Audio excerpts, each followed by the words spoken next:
With Archana ಕಾರ್ಯಕ್ರಮಕ್ಕೆ ಎಲ್ಲರಿಗೂ ಆದರದ ಸ್ವಾಗತ. ಇವತ್ತಿನ ಟಾಪಿಕ್ ಡಾರ್ಕ್ ನೆಕ್. ಕೆಲವರಲ್ಲಿ ಸ್ಕಿನ್ ಅಲರ್ಜಿ ಇರುತ್ತೆ ಅಥವಾ ಸ್ಕಿನ್ನಲ್ಲಿ ಏನಾದರೂ ಡೆಫಿಷಿಯನ್ಸಿ ಇರುತ್ತೆ, ಅದರಿಂದಾಗಿ ಡಾರ್ಕ್ ಆಗುತ್ತೆ ಸ್ಕಿನ್. ಇಲ್ಲಿ ಕಪ್ಪಾಗಿ ಇರುತ್ತೆ. ಅವರು ಯಾವ ಥರ ಟ್ರೀಟ್ಮೆಂಟ್ ಮಾಡಿದರೂ ಅದು ಹೋಗಲ್ಲ.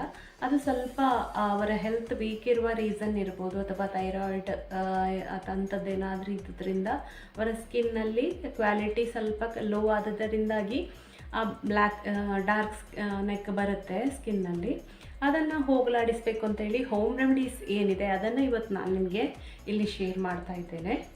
ಡಾಕ್ಟ್ರ್ ಹತ್ರ ಹೋದರೆ ಅಥವಾ ಮೆಡಿಕಲಿಗೆ ಹೋದರೆ ಅದಕ್ಕೆ ಕ್ರೀಮ್ಗಳು, ಅದು ಆಯಿಂಟ್ಮೆಂಟ್ಗಳೆಲ್ಲ ಸಿಗುತ್ತೆ, ಆದರೆ ಅದು ತುಂಬ ಕಾಸ್ಟ್ಲಿ ಇರುತ್ತೆ. ಆದರೆ ಹೋಮ್ ರೆಮಿಡೀಸನ್ನೇ ನಾವು ಮಾಡಿಕೊಂಡ್ರೆ ಯಾವುದೇ ಸೈಡ್ ಎಫೆಕ್ಟ್ ಕೂಡ ಇರಲ್ಲ, ಈಸಿಯಾಗಿ ಮಾಡ್ಕೊಳ್ಬೋದು. ಅಂಥ ಒಂದು ರೆಮಿಡೀಸನ್ನು ಈ ವಿಡಿಯೋದಲ್ಲಿ ನಾನಿವತ್ತು ಶೇರ್ ಮಾಡ್ತಾ ಇದ್ದೇನೆ.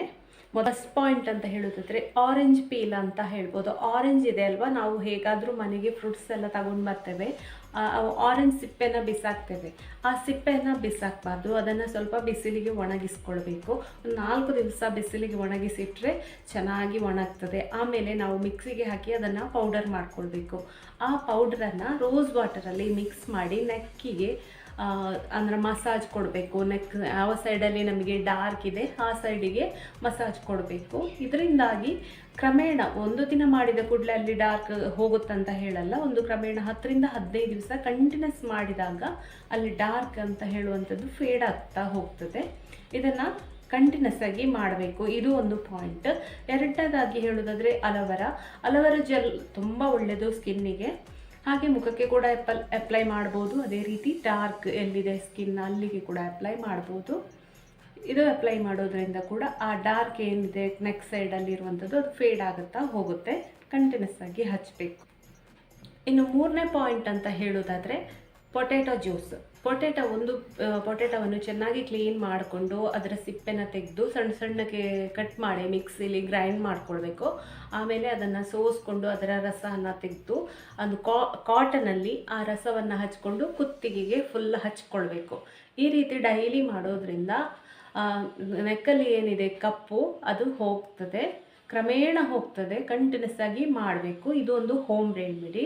ಇದೇ ರೀತಿ ಪೊಟ್ಯಾಟೊ ಜ್ಯೂಸನ್ನು ಮುಖಕ್ಕೆ ಕೂಡ ಅಪ್ಲೈ ಮಾಡೋದ್ರಿಂದ ಮುಖ ಗ್ಲೋ ಆಗುತ್ತೆ, ಸ್ಕಿನ್ನಿಗೆ ತುಂಬ ಒಳ್ಳೆಯದು. ಇನ್ನೊಂದು ಹೇಳೋದಾದರೆ ಆ್ಯಪಲ್ ಸೈಡ್ ವಿನೆಗರ್ ಅಂತ ನಾವು ಹೇಳ್ತೇವಲ್ಲ, ವಿನೆಗರ್ ಬೆಳಿಗ್ಗೆ ನಾವು ಬಿಸಿನೀರಿಗೆ ಹಾಕಿ ಕುಡಿತಾರೆ ಕೆಲವರು ವಿನೆಗರ್. ಇದರಿಂದಾಗಿ ಅಂದರೆ ವೆಯ್ಟ್ ಲಾಸ್ ಆಗೋದಿಲ್ಲ ವಿನೆಗರ್ ಕುಡಿದ್ರೆ, ಆದರೆ ಜೀರ್ಣ ಕ್ರಿಯೆ ಎಲ್ಲ ಇಂಪ್ರೂವ್ ಆಗ್ತದೆ. ಜೀರ್ಣಕ್ರಿಯೆ ಇಂಪ್ರೂವ್ ಆದ ಕೂಡಲೇ ನಮ್ಮ ವೆಯ್ಟ್ ಲಾಸ್ಗೆ ಅದು ಹೆಲ್ಪ್ ಮಾಡ್ತದೆ. ಅದಕ್ಕೆ ಕಾರಣವಾಗಿ ವಿನೆಗರನ್ನು ನಾವು ಯೂಸ್ ಮಾಡ್ತೇವೆ. ಅದೇ ರೀತಿ ವಿನೆಗರಲ್ಲಿ ಹುಳಿ ಅಂಶ ಇದೆ ಅಲ್ವಾ, ಸಿಟ್ರಿಕ್ ಎಲ್ಲ ಇದೆ, ಅದಕ್ಕೋಸ್ಕರ ಅದನ್ನು ನೆಕ್ಕಿಗೆ ಅಪ್ಲೈ ಮಾಡೋದ್ರಿಂದ ಅಲ್ಲಿ ಕಪ್ಪು ಕಲೆ ಹೋಗಲಾಡಿಸ್ತದೆ. ಅದನ್ನು ಸ್ವಲ್ಪ ಕಾಟನಲ್ಲಿ ತಗೊಂಡು ಅಲ್ಲಿಗೆ ದಿನ ಮಸಾಜ್ ಮಾಡೋದ್ರಿಂದ ಕಪ್ಪು ಕಲೆಯನ್ನು ನಿವಾರಿಸ್ಬೋದು ಅಂತ ತಿಳಿಸ್ತಾ ಇದ್ದೇನೆ. ಇನ್ನು ಕೊನೆಯ ಟಿಪ್ ಆಲ್ಮಂಡ್ ಆಯಿಲ್, ಅಂದರೆ ಬಾದಾಮಿ ಎಣ್ಣೆ ಅಂತ ಸಿಗುತ್ತಲ್ಲ, ಮೆಡಿಕಲಲ್ಲೆಲ್ಲ ಸಿಗುತ್ತೆ ಬಾದಾಮಿ ಎಣ್ಣೆಯನ್ನು ರೆಗ್ಯುಲರ್ ಆಗಿ ಫೇಸಿಗೆ ಹಾಗೆ ನೆಕ್ಕಿಗೆ ಅಪ್ಲೈ ಮಾಡ್ತಾ ಬರೋದ್ರಿಂದ ಮುಖದಲ್ಲಿನ ಕಲೆಗಳು ಫೇಡ್ ಆಗುತ್ತಾ ಹೋಗುತ್ತೆ.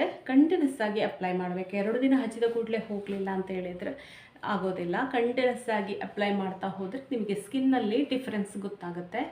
ಯಾವುದೇ ಆಗಲಿ 1 ದಿನ 2 ದಿನದಲ್ಲಿ ಆಗೋದಿಲ್ಲ. ನಾವು ಸತತ ನಿರಂತರ ನಮ್ಮ ಪ್ರಯತ್ನ ಯಾವಾಗ ನಾವು ಮಾಡ್ತೇವೆ ಆಗ ನಮ್ಮ ಕಾರ್ಯದಲ್ಲಿ ನಮಗೆ ಯಶಸ್ವಿ ಆಗ್ತದೆ. ಯಾವುದೇ ಕೆಲಸ ಆದರೂ ಇವತ್ತು ಮಾಡಿ ನಾಳೆಗೆ ಆಗಬೇಕಂದ್ರೆ ಖಂಡಿತ ಸಾಧ್ಯ ಇಲ್ಲ.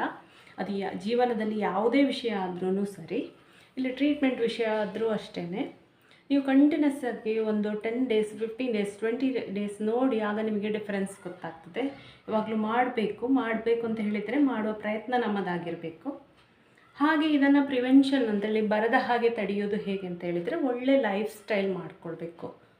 ಅಂದರೆ ನಮಗೆ ಒಂದು 30-35 ನಂತರ ಕಾಯಿಲೆಗಳು ಬರ್ತದೆ.